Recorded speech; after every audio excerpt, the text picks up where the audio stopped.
Amid everyone's screams, the man jumped straight out of the window.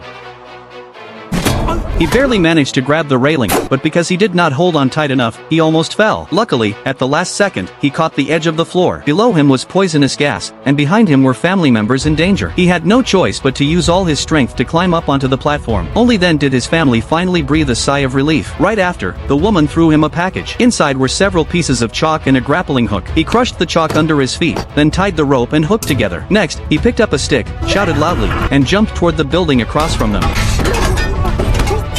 Thankfully, he managed to hold on in the end. His mother was so frightened by the dangerous scene that she almost fainted. The man was also terrified, but he could not stop, because the poison gas was still rising. Before long, he reached the top and tied the rope to a stone pillar. Then he carefully moved to the right, making his way toward the glass wall. There was nothing to step on, so he had to hang in midair and rely only on his arm strength. Luckily, he had years of climbing experience. Even the carved walls, which were much harder to climb, did not stop him. At this point, the man was close to the end, but the rope was not long enough. If he did not open the rooftop door in time, his family would die when the poison gas spread. Thinking of this, he let go of the rope. The woman screamed in panic, "Are you crazy?" But the man did not answer. This was the only way. Finally, he reached the last part of the climb. He just had to climb past a statue to get to the roof. He took a deep breath and gathered his strength, then leaped forward with all his might. He grabbed onto two of the statue's teeth, but one of them broke off. Fortunately, he quickly grabbed its nose. The nose was sturdy, but hard to hold onto. He rested for a moment before continuing the climb. At last, he made it. When he opened the door, everyone cheered for him. At that moment, a rescue helicopter also arrived. They shouted for help, but the crew could not hear them. The quick-thinking woman ran to the power switch and made the neon lights flash repeatedly. That worked. The helicopter noticed them. One by one, they climbed into the rescue basket. But when only the man and the woman were left, the helicopter became overloaded. They had no choice but to stay behind and watch their family fly away. The woman could not hold back her tears. Soon, another helicopter appeared, but it flew toward the building across from them. There was no more time to wait. They had to get to a higher floor. The man quickly packed up the rope. The woman found two raincoats and wrapped them around the filter to protect against the poison gas. But the filter could only work for 10 minutes. When it was time to replace it, they realized there was only one filter left. What were they supposed to do now?